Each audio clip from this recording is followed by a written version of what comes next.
Upside down are so close. Welcome back, everybody, to the GLL Apex Legends Series. 11 games later, we are at our final game of the night across EMEA and now NA. And a fantastic performance there by TSM with a very clutch moment by Hal right at the end, 2 versus 1. I would love to see some more of the same action in this final game of the night. Can't wait to get into it. My name is Parla and I'm your desk host. I'm still joined by Glitter and Bravo. Guys, I'm still reeling from the action we saw right at the end of match number 5. Yeah, and we've got to be honest, we've been watching the clip on repeat. If you haven't done it already, you should too. Make sure you go ahead and watch that clip. The team comms are enlightening, I would say. There's a lot to learn from the team comms, especially depending on what age you are. But I have to say, some incredible moments there from Hal, and that's when you have him playing Wraith, that's what we're going to get, which is pretty awesome, and that's going to give a burst of energy that TSM needed to maybe turn this whole tournament around for them. Yeah, and you know, Wade had pointed out that was the first time when they finally decided to get rid of the Jibby and get back onto Wraith. And was that what made the difference? Or have they finally just found their footing? Maybe today was just a little bit of a rough start for them. Going into tomorrow, they might be that much stronger. Either way, whatever they did, it worked. Yep. Yeah, I mean, we've seen over the course of today TSM really warm into the competition. We were expecting to see more from them early on, but it was in that game that, I mean, for me especially, not being so familiar with the team and knowing that all of you as analysts and people really involved in the scene are very excited about this team, I've seen there a perfect reason why I should also be excited about them, Glitter. You need a perfect reason? No, that was the reason. Oh, okay. I was like, did we not watch the last game? That was it. That was my exact point, right, Bravo? Like, that was a perfect example of why this is a team to watch and we should not count out. Yeah, I think it was actually more than perfect, because if they pulled that off with standard loot off the break and more of a normal looting where they had some just at least some armor, but the fact that they pulled that off in such a disadvantage with bad loot and all white armor, getting an early full kill on their side as well, 2 players go down, that was, I think, yeah, more than the perfect example of why we talk so much about this team. And it's not even like they were going up against easy teams in that final zone. Like, nope. that was we saw his shots from his POV. Beaming. He was beaming people. Yeah, exactly. We watched the VOD back just now before we went live, and it was very impressive. He stayed so composed in the moment. We know clutch performances across esports and sports are so important, and he definitely had the right mentality in the moment. His team went wild afterwards. Going back to a point that we mentioned just before we went to the break, me personally, I think that could be the energy and momentum TSM need to potentially be our first NA team to get 2 wins on the trot. They have one more chance to do it now in Game 6. Do you think it increases the likelihood of that considerably? Bravo? I think if we see TSM have a good performance tomorrow and actually stick out a really good placing, I think the whole NA lobby can look back on this and say that's where we screwed up, right? If you're on the side of T1 that just let that happen, you need to brush that off. You need to play a great Game 6 and have good momentum, good energy, good morale going into day number 2. See, I was going to say the same thing. Like, is it too late for them to really start snowballing now that the day is pretty much over? And will that drive T1 or anyone that finished in those almost top finishes, whether it's Rogue or Pittsburgh, will that drive them to be like, guys, we were right there. We just have to tweak 1 or 2 more things, and we've got this next game? Great point, but hopefully it's never too late to snowball for TSM. Very interestingly, of course, the team that they won over at the end of match 5 was T1. That is the team in second place that are trying to chase that first place position. So important points to lose there for them. Either way, we are now ready for that final match. Everybody get prepared. This is going to be one you do not want to miss. Let's get over to our casters and get the show on the road. We're going to do our best. I mean, I don't quite know how we follow that up. Imperial Hell, if you're watching this, like, what did you actually just do in that last game? Yeah, but, I mean, it had to happen, didn't it, for TSM? Yeah. It actually had to happen. We're looking at the leaderboards right now, and even with what is arguably one of the greatest plays in competitive Apex history, I would say, that we've seen in tournament play, 9th place still for TSM. If they don't clutch up and Hal doesn't go absolutely bonkers at the end of that game, they are in bad waters. Yeah, basically, even with that miracle moment, when looking at the entirety of the tournament, all they did was remove the separation of the gap that they were suffering from before. It basically put them back relative to the rest of the pack, where they were the game before that point. So there's still a lot of room to kind of cover. But, you know, they were speculating, is this going to be too much? I would say no. TSM can still come back and be the winner of the entirety of this, but there is no room for making mistakes anymore. You can't rely on Hal doing that every game. So there's got to find a way to be able to pick that up, and I can't help but feel like that composition switch is likely going to keep up after that. Yeah, that was the one thing we noticed there at the end. We were like, hey, wait, how's back on Wraith? Like, does he do that when he's playing a different character? And I don't think that happens, and that shows that TSM are going back to what has brought them success. And sometimes it's that realization, and that's what the best teams do. They try something different. Man. If it isn't working, you go back to plan A. And it's so nutty to think about that. Now, replaying that initiation coming out from Hal, now let's swap the character he's on. If you remember, when he gets into the initiation, before Kurt pushes forward, he's crouching twice as he reloads his R99 behind a little ledge. If that's a Pathfinder, that model's actually likely big enough to hit that roof, and that massive shot comes in, and it's an easy kill. So, like, just thinking about literally that character, Hal can only do what he did because the character he was on, to some extent, you can make that argument, beyond the personal comfort, objectively, was more fitting towards that circumstance. Yeah, and I think it's only right that we talk about that play a little bit more before we get into our final game of the evening. I've just tweeted out the entire last 60 seconds of it from his stream. Not only those last moments, but he beams most of T1 on his own. He basically 1v3s T1 in that situation. It's insane. The flatline mag he needs to win the game is the same one he used to just pepper the hell out of his opponent. He got 3 cracks in 1 mag, which is nutty to think about. Well, we're going back to the old school with TSM. You have Imperial Hal on the Wraith, you have Albrelele on the Pathfinder, and you have Reps repping Watson. It's like we're rolling back the clock, and it's the old classics are being played. And I need it, man. I am telling you, as a Pathfinder main, there is nothing that was more inspirational than Albrele's opening gameplay. I mean, don't get me wrong. Again, Hal is amazing. I view characters or players in Apex Legends in 2 categories. You're a great shooter, or you're great at the character that you're playing in and of itself, which I'm guessing based on that action, something's going down here. But either way, it's not to take away from how he's clearly an amazing shooter, but when it comes to specifically just Pathfinder, right? That's why I give that over to Albrelele. His momentum is gross. It cannot be stopped. So we're going to obviously get that game restarted as quickly as we possibly can, and we'll get back into a little technical problem. We'll get back into it as soon as we can, as I say, but it's just refreshing to see, isn't it? I kind of admire the way that TSM approached these first 3 or 4 games and tried to mix things up a bit, maybe trying to catch a couple of teams off guard with their composition. Yeah. We saw how it was effective in the EMEA games earlier on, but sometimes you just got to play the hits. Do you know what I mean? Sometimes you got to play the hits. You got to go back to what has brought you that success. And I just feel like every single player on that team is more comfortable not only playing their own Legend, which they have had so much success on, but also the fact that they know exactly how their teammates are going to work, how they're going to move around the map, how they're going to set up. And I think for Albrelele as well, sometimes he's been a bit guilty of being over-aggressive in the path, on his path. But being a Pathfinder, it gives him that opportunity to be aggressive, but have his escape strategy. With Gibby, if he gets caught, he's done. Yeah, he's going to have a really bad time. And I do think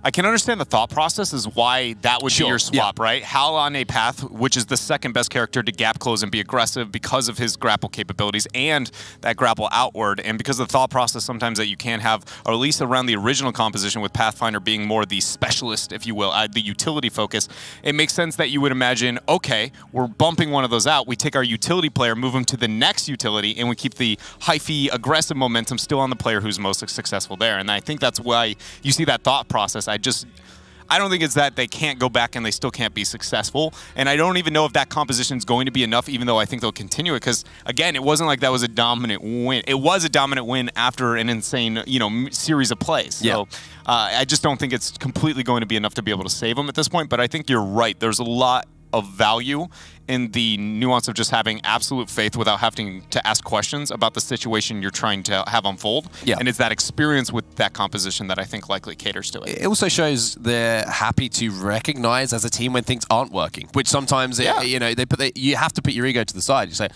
God, this isn't working. Like, look at our placements. Whatever we're trying isn't working. We need to revert. And I don't think it would have taken too much convincing for everyone on that team to go, yeah, you're right. Like, do you know what I mean? Whoever's made that call, whoever it was, it worked for them in a ridiculous miracle, kind of 1 in a million way in that last game. But I also think that just breeds confidence. TSM are a momentum team. I will always say this. Yes, sometimes they take the emotion out of the game and they're able to play in a very robotic style, which has brought them a lot of success. But I always feel once people question them, once they have that fire lit under them, that is when we see the best of TSM. Yeah, no, I think it's very fair. I do think that they do rely on that emotion. I think we can even hear it in comms to some extent since, watching the team kind of develop and grow. It's clear there's a lot of fire and there's a lot of passion. That being said, you can't always spark that fire and that passion, right? And we got moments Especially of it. when you're such a dominant team as well, you know what I mean? Like, sometimes you need someone to question it. There is such thing as a fact of getting bored of winning. And I know that seems really weird, but it can, to the point where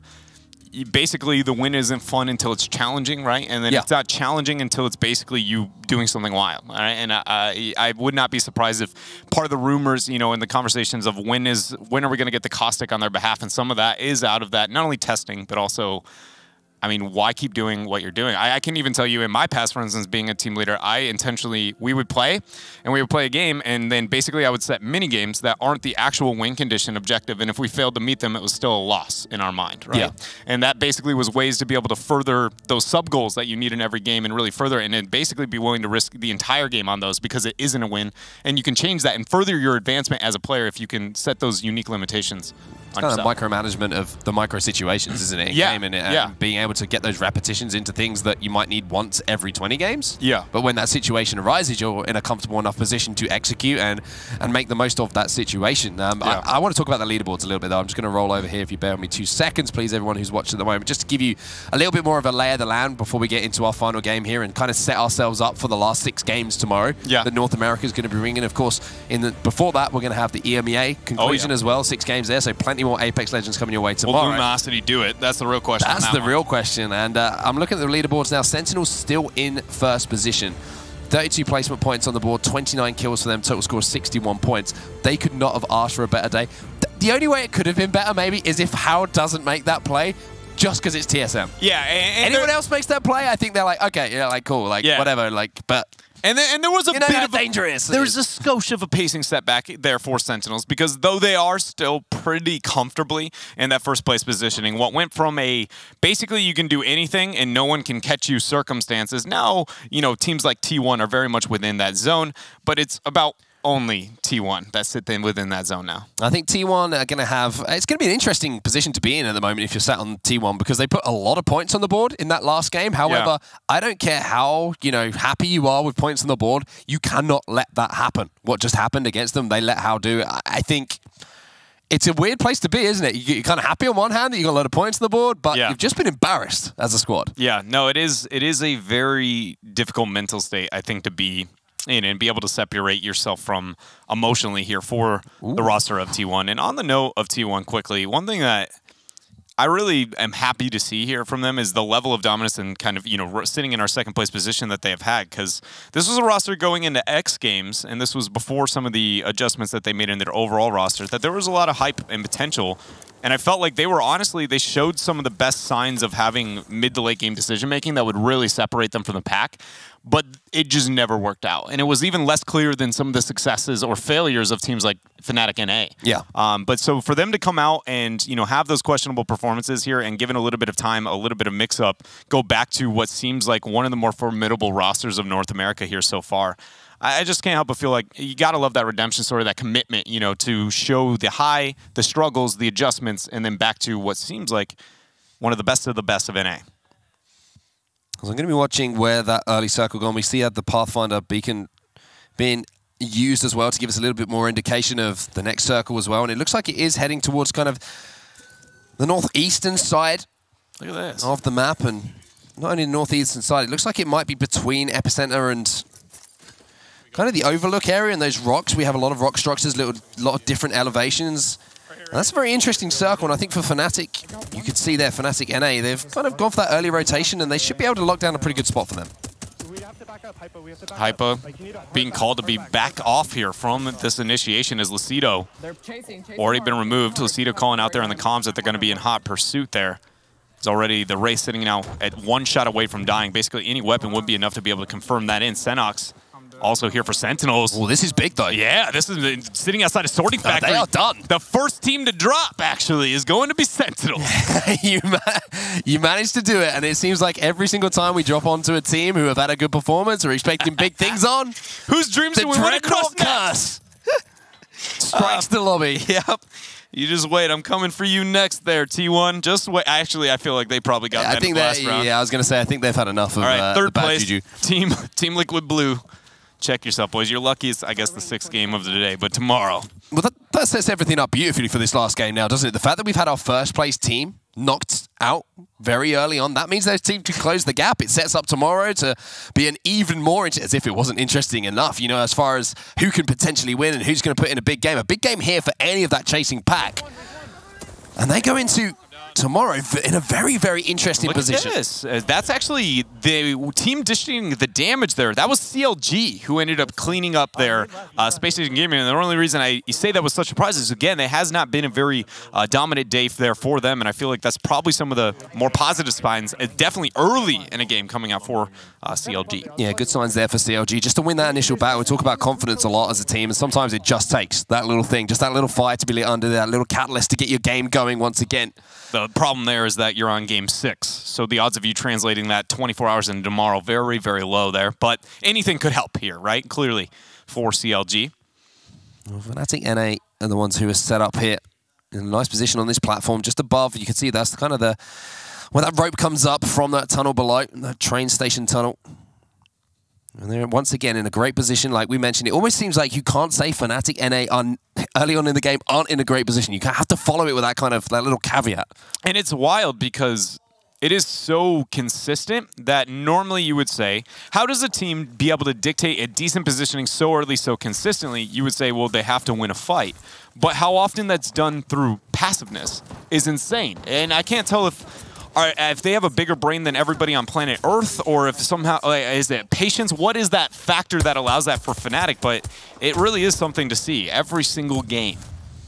So T1, who came out on top as far as points are concerned in that last game, but as we say, were the victims of Imperial How. Well, look at this loot. And if I'm T1, I view it as, you know, whether or not they know Sentinels is out or not, this is my game to really further. And I want to win. I want to be in first place going into tomorrow. And this is literally like the greatest situation. If they are confident that Sentinels is out, it's like just look for some placement, maybe a couple of kills. You will put yourself in that first place slot. And probably feeling pretty good going into tomorrow. And for the first time here, we're seeing TSM rotating away from Fuel Depot with some decent armor. I was going to, on their backs. That has got to be the most it's like a hug at this point for TSM. You know what I mean? Like the armor is literally giving them a little hug as they move around the map. I feel like the old composition, that's the hug. The new gear, that's the rub on the back to really let you know they're caring. You know, that's endearment right there. Yeah, we'll try, but nobody's really. I don't know where I'm going with that one. It's fine. What's the time now? Don't worry. Don't worry about it. All right. 4:30 a.m. There's esports going on. Time doesn't exist. Yeah, you're quite right. You're quite right. And we're going to be jumping on board with Secret here, and they're going to be able to get those 2 respawns in after taking down Sentinels. But it wasn't clean, as you say. They came under pressure themselves, but they managed to get out of that situation. There's a lot of distance to cover too. Should be noted. You know, that's not going to be easy for them to make their way through, even if they, you know, make the loot all the way through. If they don't find themselves in a healing, likely to walk out with, you know, at most, probably sitting around the 50% HP threshold. As we're back here with game number 1 winners. Still showing pretty good success overall, but definitely not nearly as high performance compared to game number 1 there for the Youngins and Frex. It's an opportunity here for Rogue to maybe finish on a bit of a higher note than we've seen so far for them today. Really hasn't been too much that sticks out in the memory as far as good memories are concerned for them. Their performance in these first 6 games. They can finish on a high note here. You can transfer that over to tomorrow, though. As I say, the fascinating thing for me is the fact that we have the tournament over 2 days here, and they can go away and they can look at when we're wrong, when we're right. I want to see what teams come back tomorrow with a different game plan and all of a sudden come out of the gates hot. Yeah, and it's very different too, because compared to Poland and things that were multi-dayed, it was with different lobbies, right? You couldn't actually study the lobby you just played. This is the first time that you actually can look at a 6-game sample size, knowing all 20 teams in what you're going to be able to look forward to going into tomorrow. And look at the confidence that's running through TSM right now. I'm just looking at that kill feed in the top right-hand side of the screen. They're taking down 2 of the players from FlyQuest, one of the hot hands a little bit earlier on in the games that we saw, and it's going to be Imperial How. And once again, looking at that composition, it is the classic composition for TSM that's brought them so much success, which seems to be just ticking those boxes again.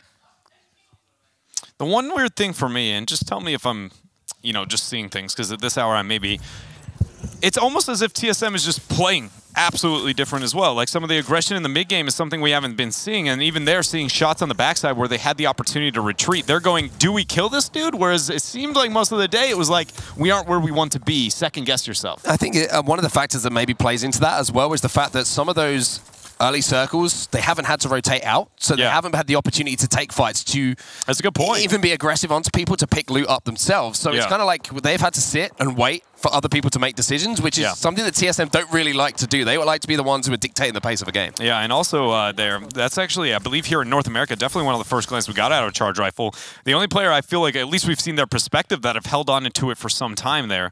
It's going to be Complexity's Mirko. Here, tuning in once more with Liquid. Got themselves a scout. Pretty good positioning when looking towards that next circle, but definitely the high ground advantage and a lot of room to be able to work with here for now. And this is the right side of the circle to be as well, with that high ground behind us. Now we're seeing TSM come under a little bit of pressure. Here comes the swarm, though, from TSM, and it just seems like everyone they're pushing at the moment is in the wrong side of town. Monsoon's going to be taken down. TSM doing such a good job to clean up kills. They're going to come out of that with the loot. They're going to come out of that situation with the kills. And that's the second full squad wipe we've seen come out of TSM. Yeah, and that was a really clean push too. Something that I would like to see more teams do as cleanly as TSM just did. Basically having the one door jam through the single shield, right, and then just relying on the other two to push before that even finishes. Because the predictable play is wait that out and then look for the reinitiation. So if the other two are jamming in that downtime, it's almost inevitable whatever that target was on the inside doesn't get the situation that maybe they would like to over that skirmish, but. As we see there, due to that sentry, again, just off to the east of Epicenter. Yeah, and this is going to be a difficult rotation here for Rogue, just because of how many teams are ahead of them, and the fact that they're going to have to move up in elevation. They're going to have to move up to people who are going to be overlooking them. They're going to be able to peek them. It's difficult for them to move in, as well as Team Secret. Anyone who's rotating from the western side of the map or from the southern side of the map here is going to have a very difficult time moving in comfortably. There's a lot of scouting being done here, and it does seem like Secret may be, due to that difficulty you were just highlighting, maybe more comfortable with waiting this out and seeing if they can see somebody make a mistake or at least gain more information. Man, that was a rare sight. We saw an L-star for half a second on the stream. It's the third thing I thought I wouldn't hear today. Yeah. You got a lot of brand new sentences here. I believe that was a P2020 kind of throwing shots down below. Hammerpoint have been threatening. I forgot who it was last game, actually. Had a couple of good clutch kills coming out from it. So Liquid Blue then in a good position again. And just looking at the tables at the moment, and they have been one of the outstanding performers so far. Currently sat in third position overall. Good points on the board for them. A good game here, and they could quite comfortably, with Sentinels being taken down as well, end up the day.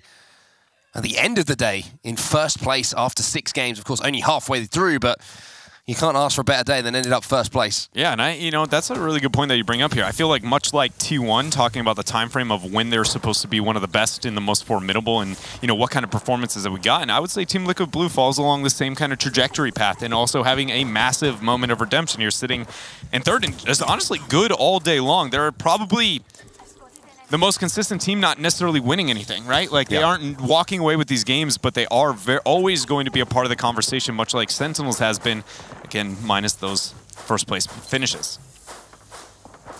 So now we're seeing the game just slow down a little bit. 15 squads still remaining, as we've got around 1 minute and 10 seconds until we have that next ring closing. So it's kind of going to be that posturing position now on the map where everyone's looking for their next rotation. I think that's one thing we should point out here is, although the game seems to be slowing down here, this is what I would describe as more the mental game as far as Apex Legends is concerned. It's planning your next move and your move after that. What part of the map do you want to try and get control of?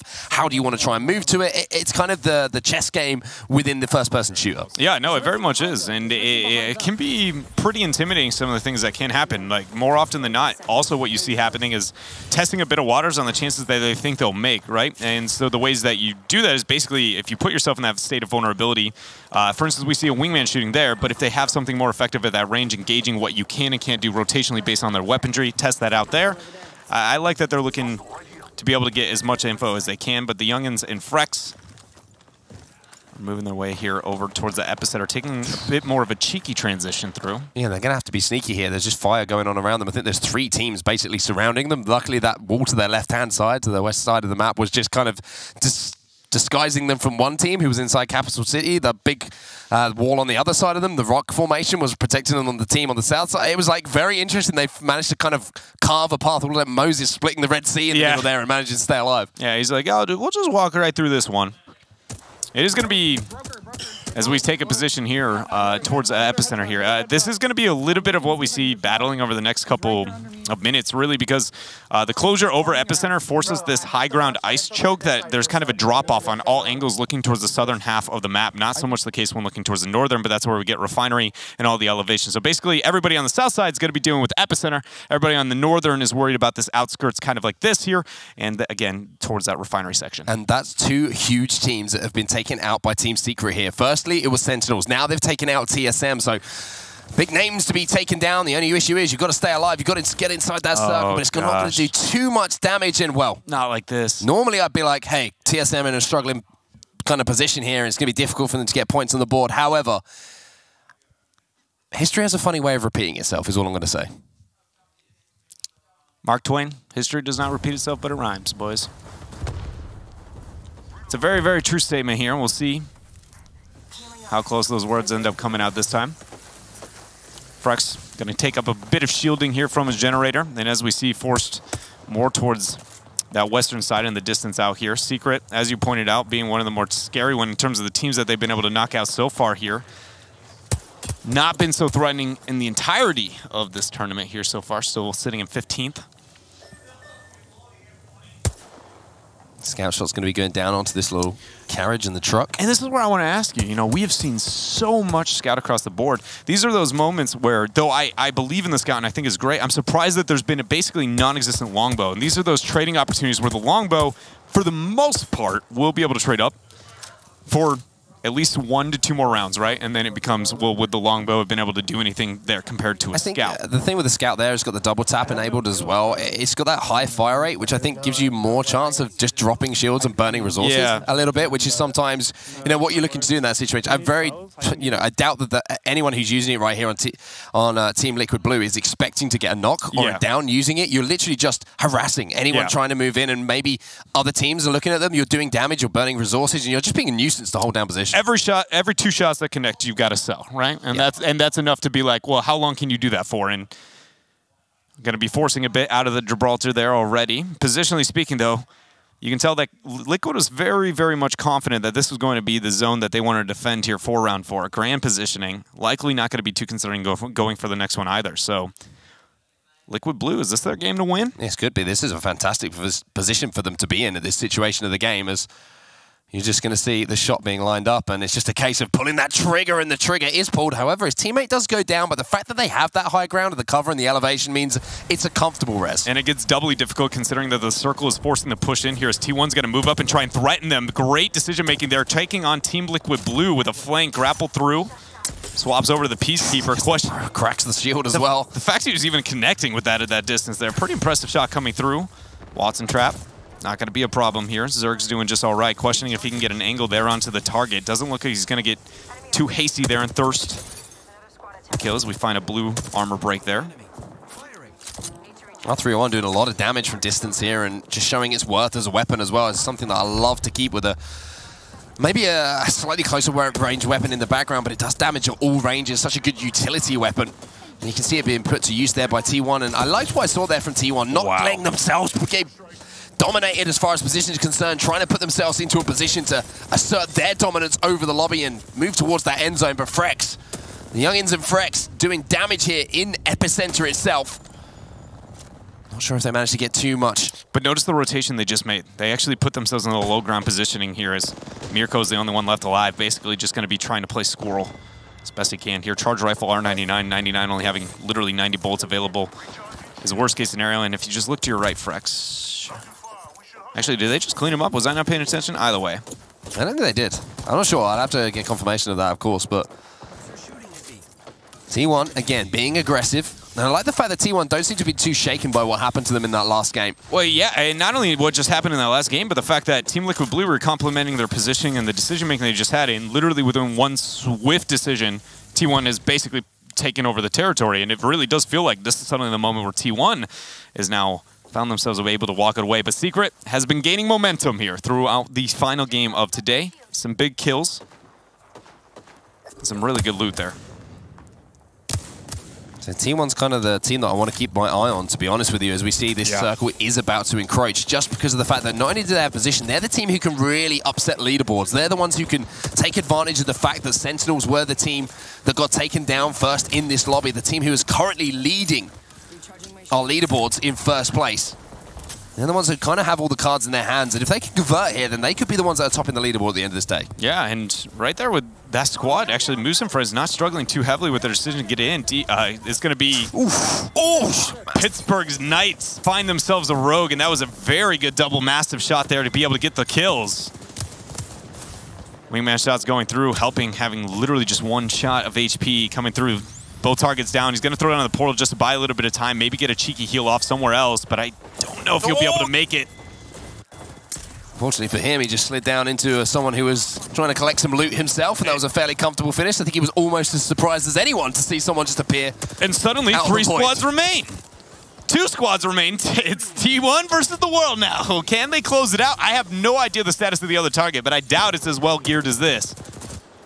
Zerk here, trying to make amends for what happened in that last game. They were embarrassed, excuse me, by Imperial Hal. This is a great redemption story. The victor of game number 1 versus the struggling team in the second to last game. Who walks away to close out day number 1 here of North America? So it's the Youngins and Frex. They're willing to push while he's shielding back there. T1's got a counter push. Here comes the push here. Zerg manages to land some shots. This is his own, but he gets taken down, and Nathan is the one player that we need to really keep our eyes on as he takes down Zerg. And the big plays coming out of him with the PK mean it will be a champion banner for the team who won our first game of the day. They close out the day the way that they started it. What? Onset, I don't have words. Can you imagine? Look, not to take away anything from the Youngins and Frex, but I want to try and put myself in the shoes of T1 really quick. I don't think it's a nice place to be. It's such a weird place to be. It's a weird place to be. It gets even weirder when we think about, you can look at the last one and just go, panic, you know, you shouldn't have given it up, okay, focus on this one. But again, you heard me say it as it was happening. Frex was literally inside a Gibraltar bubble with 50% on his shielding, finishing a cell, meaning that at best the fight starts, he's losing 25% of his shielding, and they're literally pushing in a line of sight at T1, and they win that fight. You have low ground, he is healing in the Gibraltar bubble. How do you double down back to back?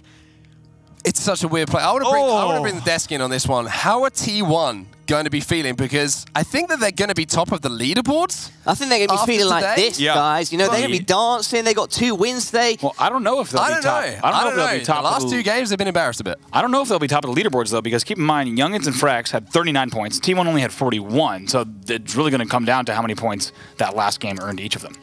They can't be that upset. It's only day 1. They just had 2 second-place finishes. Yeah, it'd be nice to clutch out the win, but guys, come on. I'd be bummed.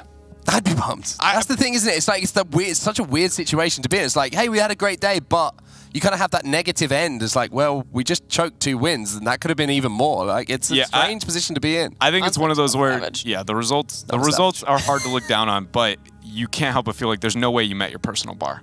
I don't think there's any way, and that's where I will ask the question: is it worse to meet others or fail to meet your own? Right? And I can't help but feel like that's got to be worse. Right. It's getting deep. That is a deep philosophical question. Mic drop from Dreadnought there. Guys, what do you think? Is it better to not meet your own expectations or those of the others around you? I'm checking the clock. I think Wade is setting the bar really high at 4 o'clock in the morning right now. That's like, even at midday, that's too much for me. Like, now it's almost 5 a.m. That was close. Yeah. I'm a dour boy. I can't answer a question like that at this time. Listen, they've put themselves in a really, really solid position going into tomorrow. I think that's all, at this point, that's all they can really ask for. Yeah, I agree. Guys, have you had a good day on set in Dreadnought? Yeah, absolutely. I've had a hell of a day. And morning. Yeah. Night. I've seen it all. And second day. It all. Yeah. Well, I'm ready to go get some breakfast. I think that's not a bad idea. It's been a pleasure to work with you both, and we'll all see you tomorrow. Guys, the Youngins and Frex, the only team from NA to get a double champions banner today. Why do you think that is? Anything particularly stand out in terms of the way they played? I mean, we knew that they were going to be good coming in. We had pointed out that their point total for the qualifiers was significantly higher than even second place. Yeah, top qualifiers, right? Yeah. So we had high expectations for them coming into this regardless. We know that they have good individual players on their roster. It was just about whether or not they could kind of get it all together and work well as a team. They didn't do poorly, like overall in any of their games. I think they maybe had one bad game. Maybe one. Yeah, like even if they weren't pulling down wins every single time, they were very, very consistent across the board, and they were the only team that was able to get a double, which is the same situation with the EMEA bracket. Only one team could manage in the same thing. Yeah, we've had the same passage of events, not on the exact same games, I don't think, but only one team scoring 2 champion wins. Bravo. Yeah, I think the big thing for me is in that last game, as soon as Sentinels dropped out as the first team, floodgates are open, right? Because if we take a look at what the leaderboard was just after Sentinels, really quick, T1 at 41 points. Liquid Blue, FlyQuest, Fnatic NA, Liquid White, and Pittsburgh Storm all tied at 40, 1 point away. And then just 1 point away is Youngins and Frex and TSM at 39. So essentially they said, right, by getting eliminated immediately, they're like, hey, any of you 8 teams that are below us have a chance, a big chance to get back in this. In the end, it's T1, Pittsburgh Storm, and Youngins and the Frex that are all going to take all the points from that game. Well, let's take a look at the scoreboard from match number 6 for NA here at the GLL Apex Legends series. It was Youngins and Frex with 14 kills, really good performance. And T1 in still had 11 kills. T1 have done, sorry? They still had 11 kills, yeah, T1 did a fantastic job. And again, we see a big point differential between first and second place and those below them. 10 between T1 and the Goon Squad. Bravo. I mean, that's really the first time we've even mentioned the Goon Squad here, and the first time we've seen them. And we should take a look. They were coming in with the second to last qualified spot as they're able to put themselves on the board there. We'll see what they can do tomorrow as well.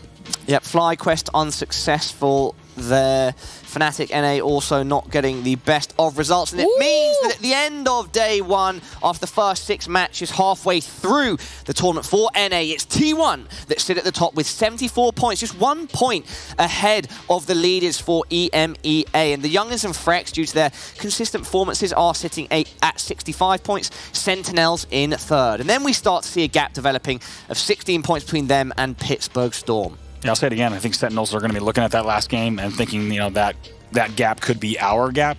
I think they're also a consistent enough roster that they know they have 6 games to play tomorrow, and they're far from done. I think we're going to see a great performance from them again. I think it's really interesting to see that T1 and LG, so the #1 teams from EMEA and NA right now, are separated by just 1 point.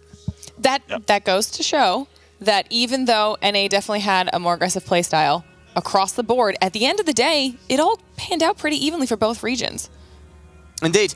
I completely agree. Bravo. Anything else to add? No, I think it set us up. The gaps are small enough. I think there are gaps that have been identified, but the gaps are small enough that we are guaranteed for an interesting day tomorrow. Absolutely. I think really anyone can take it. If you look at the top 10 on each side, I think we can see some really interesting results from tomorrow's matches. I'm excited to see it. I should say later today's matches. Yeah, there we go. The official correction. Glitter, thank you so much. Bravo. I'm officially part of the Bravo squad right now. That means a lot. No. Shout out to Dreadnought and Onset as well. It's been so much fun today, tonight, whatever you want to call it. Big shout out to Santa Claus and his goats as well. I think they go underappreciated this time of the year. Hard workers. True. Merry Christmas, and we'll see you tomorrow, starting with EMEA and then moving over into NA, just like we did today. You do not want to miss it. Thanks for joining us, and we'll see you there.